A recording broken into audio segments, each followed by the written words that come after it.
Hello, everyone. In this video, we'll be discussing how to analyze a short story. Let's get started. Literary analysis looks critically at a piece of work of fiction in order to understand how all the parts contribute to the whole. When you're analyzing a novel or short story, you'll consider all the elements that we'll be going through in this video to help you understand the story better.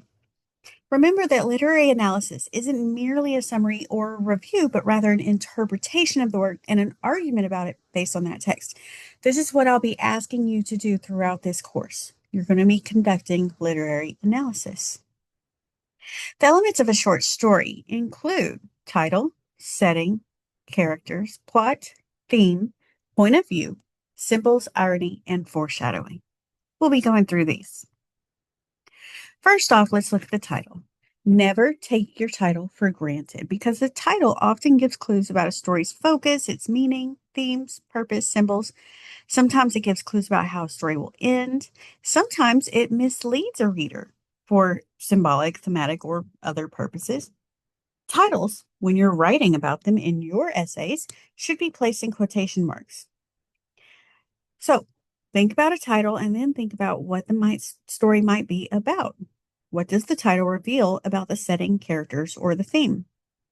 One story you'll read in this class is called An Elephant in the Village of the Blind. Guess what that story's about? Another story that you'll be reading is called A Rose for Emily. There are no roses in that story. Next, we'll talk about setting and atmosphere. The setting is the time, place, culture, and social context of the story. This can be very, very important to note and to discuss. The setting can be specific or general, depending on your author's purposes. It can reveal character motivations, reactions, language, prejudices, morals, values. For example, if your story takes place one evening in Salem, Massachusetts, in colonial America, guess what? It's probably about witches. So, think about the setting and then think about how these facts affect characters and plot. Next, let's talk about characters. Characters are the people, animals, or other beings that control the action of the story. In this section, I'm going to give you 4 words. Your character can be static or dynamic, and your character can be flat or round. I'll start with a flat character. A flat character is a character we know very limited information about. We don't know much about that character. Here I have Dory. Dory, we don't know a lot about her in the first video, except that she forgets things. She doesn't know a lot about herself. She's a flat character. We just don't know that much. Whereas a round character might be Marlin in that same film, Finding Nemo. We know a lot about this character. We know that he lost his wife and several of his children, all but Nemo. We know that he's protective. We know he's a little scared. We know sometimes he can find strength. Sometimes he's very surprising. We know a lot about him. That makes him round. On the other end, we have the static character. Static character is one that stays the same throughout the story. They start off bad, like Lord Farquaad, and by the end of the story in Shrek, Lord Farquaad is still bad. He's still a bad guy. So that's a static character. A static character does not change. Whereas you have on the other end of that a dynamic character. A dynamic character is a character that changes due to events in the story. Remember, ogres are like onions.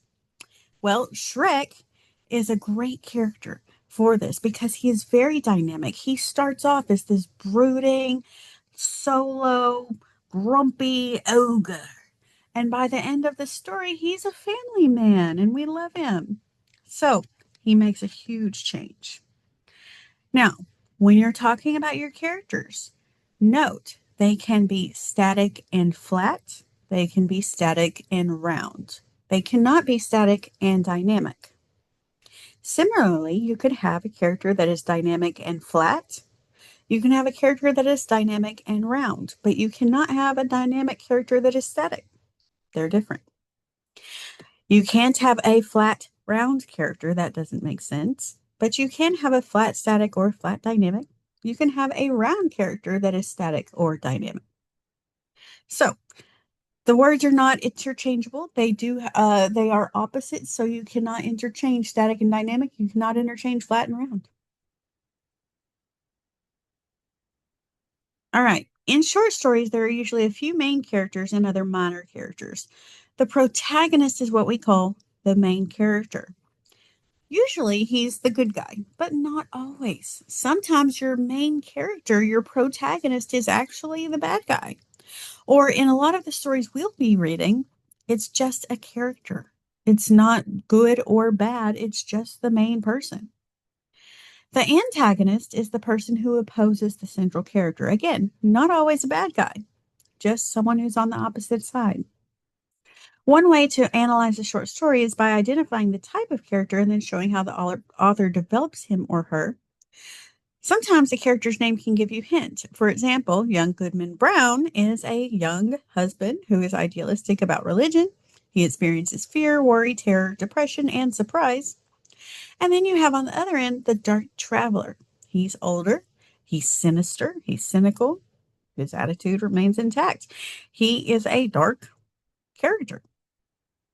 Another one that I love to use as an example is in Harry Potter. The first time that I read it, I read the name Remus Lupin and immediately knew he was a werewolf. That's because his name is related to wolves and moons, and therefore werewolf. All right, next we'll talk about plot. The plot is what happens in the story, the sequence of events. This is called Freytag's Pyramid. You may have seen it before. We're going to go through this just a little bit at a time. First off, I want to make sure that I'm on the same page as you. I'm going to be using Cinderella for my example in this case. And when I talk about Cinderella, I'm referring to the Disney version with the bippity boppity boo and the little mice and all of that. So let's get started with that. The first thing you're going to happen in a story is not always what happens in a story, but for Cinderella it does, and that's the exposition.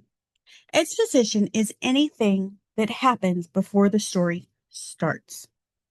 Exposition tells us what's happening before the story gets going. So for Cinderella, before the story can start, we need to know that when she was young, her mother died.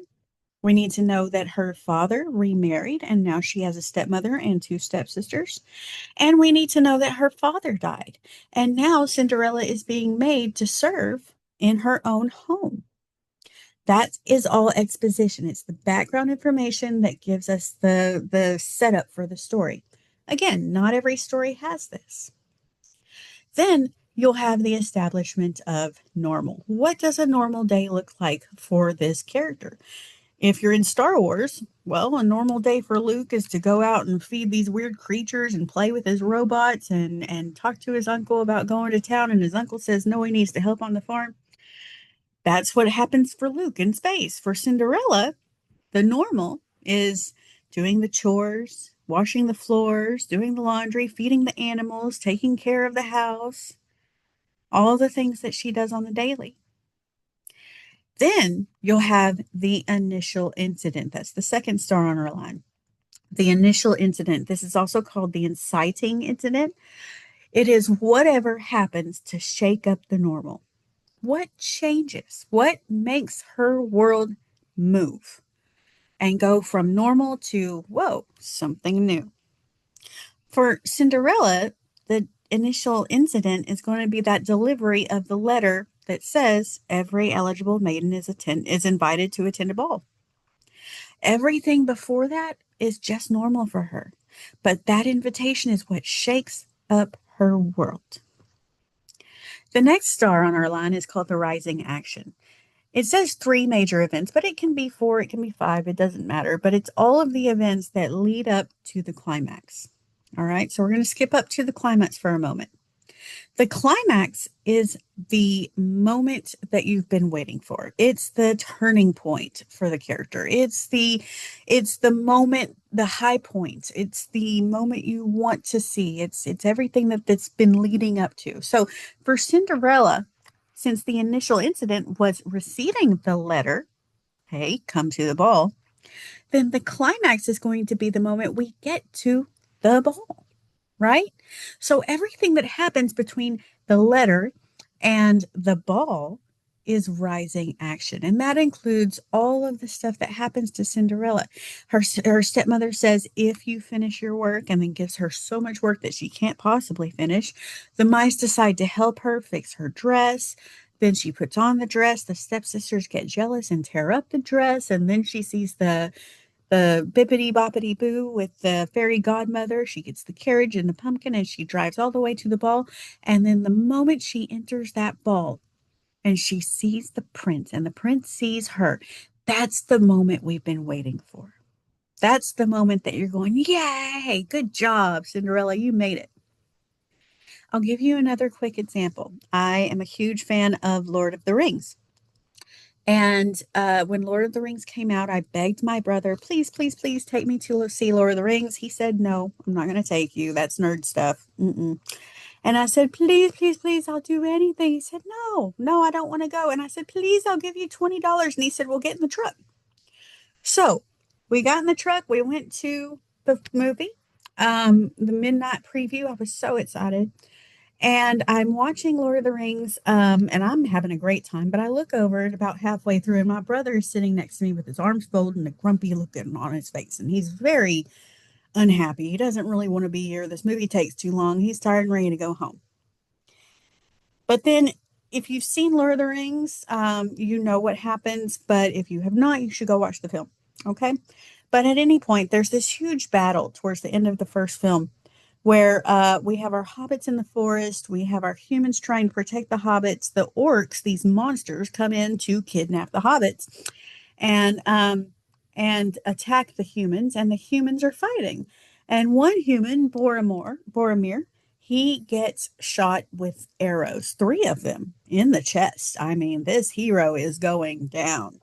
And in runs Aragorn, and Aragorn is fighting against this huge beast that is coming after Boromir. He's fixing to chop poor Boromir's head off, and Aragorn intervenes and says no, and they start having their battle in the woods. Chow, chow, chow, chow. And eventually, Aragorn finally gets the good hit in, and he stabs this beastly character through the stomach.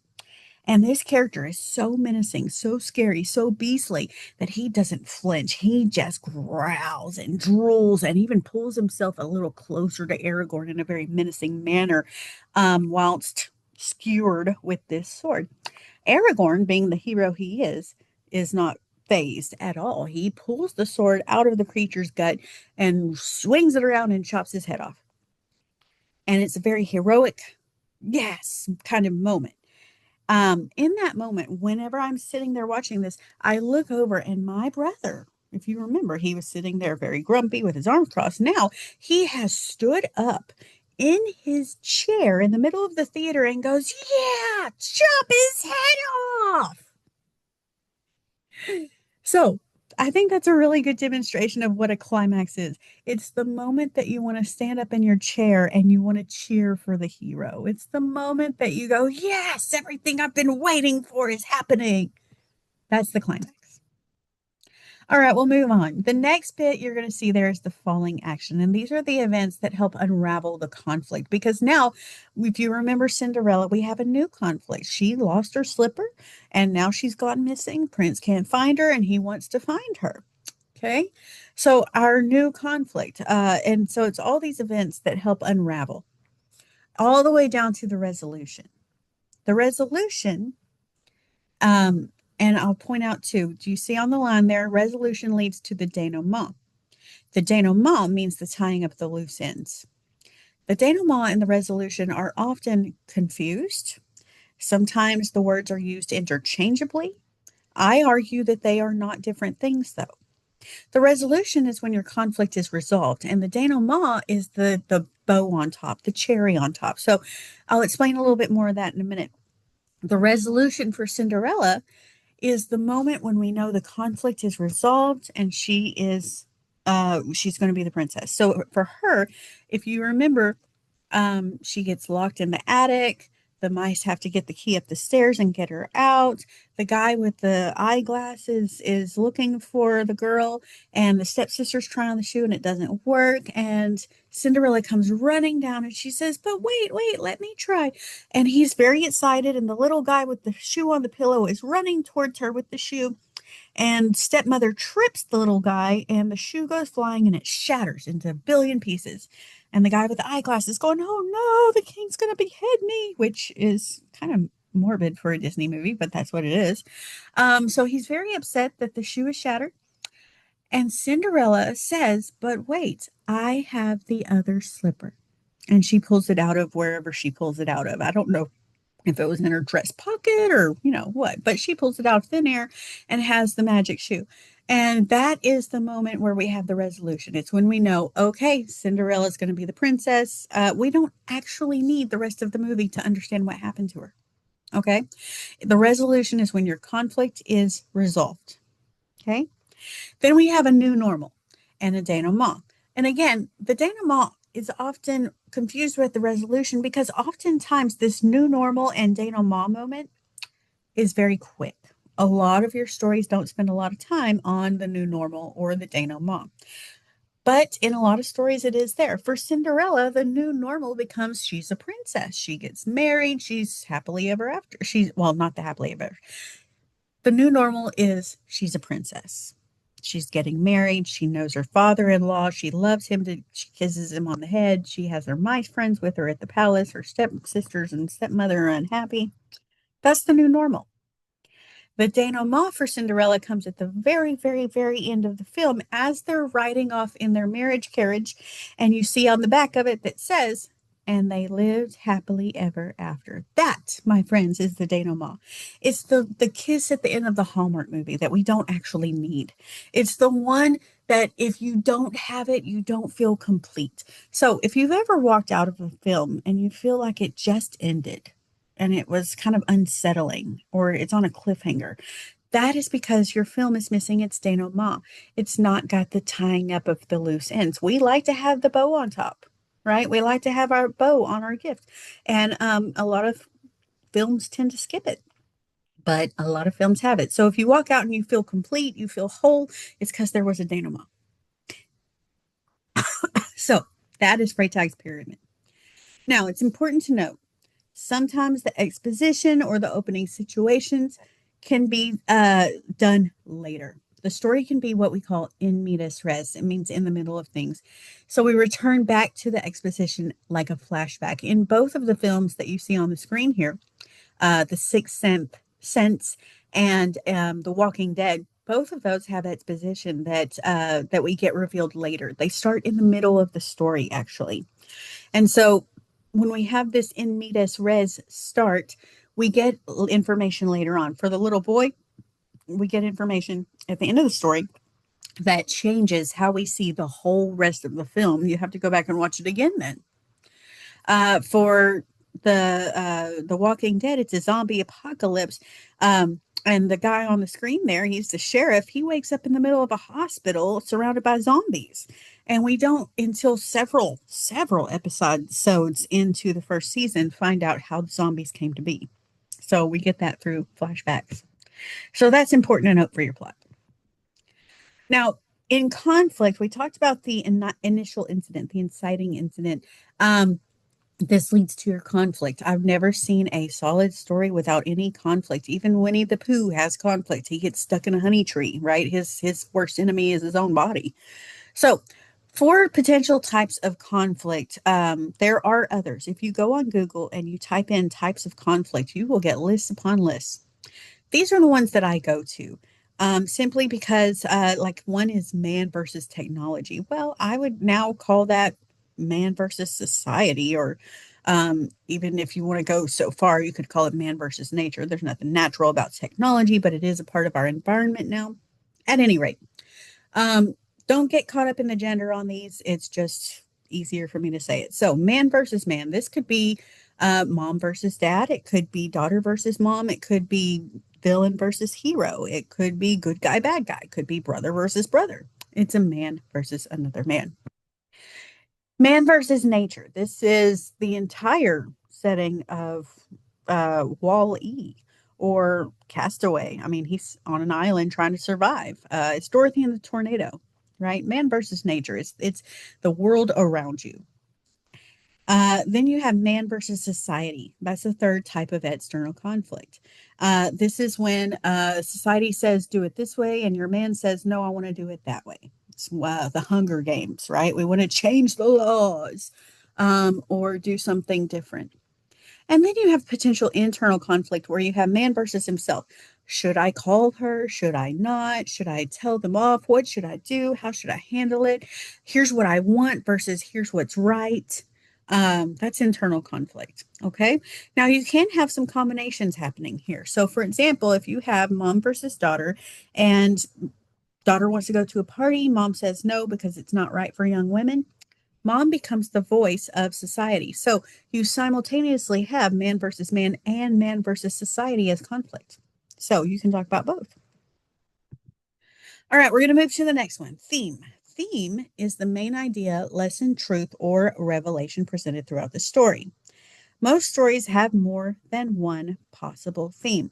The author uses all of the elements we just finished discussing, amongst others, to develop a theme. So, after one reading of the story, your job is to hypothesize about a possible theme and then go back and see if your story supports it. The theme is a concept that applies to the world inside and outside of the story and the context of the characters. So for Cinderella, one potential theme could be no matter how your heart is grieving, if you keep on believing, a dream you wish can come true. So if you dream big, princess, it can happen, right? That is one potential theme. Another potential theme in Cinderella might be the whole concept of you get what you put into the world, you get back. So, this idea of karma, right? That she's nice to the little mice, and therefore the mice are good to her. That is a potential lesson that we could take away from Cinderella. All right. Now, just because I think one theme is right does not mean that what you think about a theme is wrong. Again, we're college students. We get to have our opinions. You just got to back them up. I also like to emphasize when we're talking about themes, a theme is not one word. Let me say that again. A theme cannot be just one word. The theme of Cinderella is not true love. Okay. It's not love. It is what about true love is the author trying to tell me? Okay. The theme is not it's not karma. It's what about karma is or is the author trying to tell me? Okay. So your theme cannot be just one word. Your theme is what about that one word or idea or concept is the author trying to get across to me? And I've had students often ask me, well, how do I know the author was trying to do that? Okay, here's the thing. We're going with your interpretation. All right. Although we're saying, well, this is what the author's giving to me, you're saying this is what I took from the author. Okay. It doesn't matter what the author meant to do when they were writing. It's what are you taking away from what the author is giving you? Okay. That's what literary analysis is. All right. Next, we're going to talk about point of view. Point of view is the viewpoint from which the narrator tells the story. Be sure to distinguish the narrator from the author. The narrator is another kind of character. So just because Edgar Allan Poe writes about a character named Edgar Allan Poe who kills his wife does not mean that the author, Edgar Allan Poe, killed his wife. Okay. So just because I am Miss Fitch and I write a story about Miss Fitch who is doing a project that's really cool with her students doesn't mean we're actually doing a project together. It's just a story I wrote. Okay. Some narrators, like again, another kind of character, some narrators are unreliable or innocent, possessing their own prejudices, values, agendas. They may differ from the objective realities of the play and the story. So if your narrator is unreliable, it means that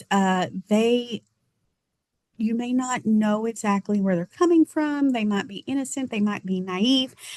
For example, if we have a little girl and we're being told the story from her perspective, but it's about a murder. Well, how do we treat children when a murder is involved? We don't tell them, oh, they were brutally stabbed to death. We don't say that to little girls. We say, well, honey, she died and she's not coming back. right? We say nice things. We try to make it nicer. We try to hide the gory details. And so if we're having a narrator that doesn't know things because they're not telling her things, we have to find out along with her. So that's something to keep in mind. This can also make her very unreliable because, for example, she's not being given all the details as we would be given if we were adults and we were there in the room with her. So those are things to consider. All right, there are different types of point of view. First person is the first one, of course. It when your narrator uses words like I, we, us, our, it's when they're doing that job.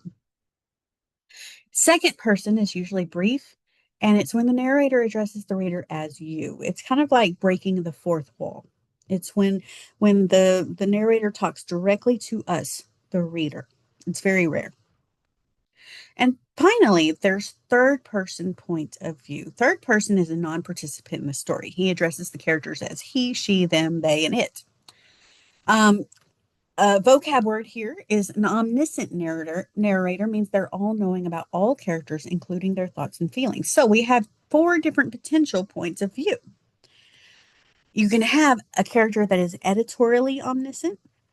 This is when the personal opinions, judgments, and observations are made by the narrator. So it's when they talk about what's happening in the story. Well, that's not very nice, is it? You can have an impartially omniscient narrator. This is when only the thoughts and actions are presented, but no comments are made about them. So, impartially omniscient means I can see inside of everybody's thoughts, I can see inside of everybody's heads, I can see what's happening, but I'm not telling you about those things. I'm just telling you what they're doing and thinking. A limited omniscient narrator is all knowing only about one character, telling the story through his or her eyes. That is Harry Potter. We get everything from his perspective. We learn things as he learns things.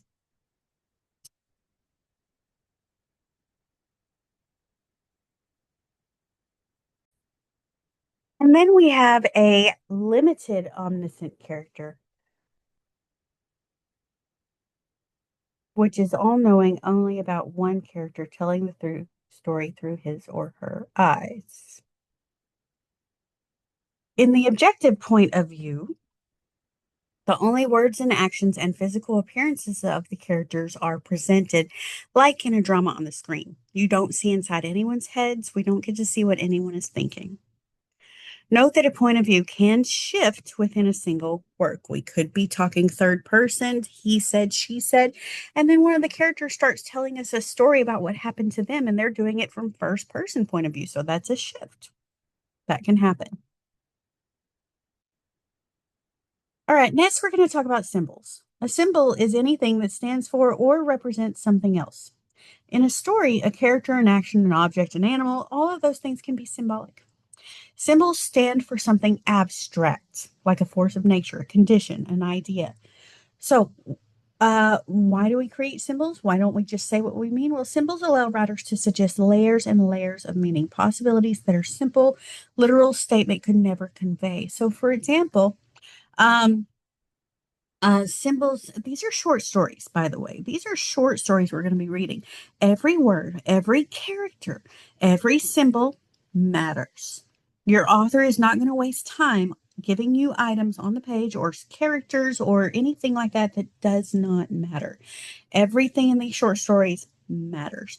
So, when I give you a symbol, for example, if you have a teacher wearing a badge, okay, for the students, that becomes a symbol of authority. I respect this person. They have this job. It tells them where they belong. It tells them they know what they're talking about. I can trust this person as a person of authority. Whereas for that person wearing the badge, they can look down at that badge and say, man, that's a symbol of accomplishment. It's something that I worked for, it's something that I earned. It's also a symbol that I'm financially stable and that I'm earning my money. So symbols can work differently depending on your perspective too. So just because a badge means this to one character does it could mean something different to another character. And just because I see a symbol does not mean that you have to see the same symbol. All right, the next thing is irony. Irony, the best definition I can give you is the difference between what someone would reasonably expect to happen and what actually does happen. That's irony. For example, in a story called The Ransom of Red Chief, a boy is kidnapped, but instead of the kidnappers demanding money for the kid's return, the parents demand money to take him back. That's irony. Irony is usually funny, but not always. But a lot of times it's when you expect this to happen, but it's actually this that happens. All right. So I have some examples here. Mississippi's literacy program shows improvement, but Mississippi is misspelled. That's not literacy. Postman's speed fine got lost in the post. That's irony. Unforeseen losses force Irish psychics live into liquidation. Guess what? They didn't see it coming. Ha! All right, foreshadowing. Foreshadowing is a literary device in which a writer gives advance hint of what is to come later in the story. It often appears at the beginning or a chapter, and it helps the reader develop expectations about coming events. A writer can implement foreshadowing a lot of different ways. For example, in Star Wars, if you look at Anakin's shadow, there's Darth Vader. In Dory, in Finding Nemo, the first thing we hear from Dory is her saying, "Oh, forgetfulness runs in my family, or at least I think it does. Where are they?" Guess what? There's a whole film that explains about where Dory's family is. So there's some foreshadowing for you. It tells you what's coming. So you can make predictions about what's coming up and how that's going to play out. So we should treat short stories like puzzles, take them apart, discover different ways they can reveal meaning, and how and why the author does what he or she does. I love this picture. Okay. I might see a square, you might see a circle, but the truth is we have a cylinder. So it is only when we all look at the puzzle and we all talk about the different pieces that we can get to what is truth, right? With a capital T. So that is why we talk about these short stories. That's why we write about short stories. It's why we change and exchange ideas about these things so that we can understand them better. Because when we understand them better, we can understand our world better. And isn't that the point? All right, that is the end of this slideshow. I want to thank you for your time, and I will see you in the next video.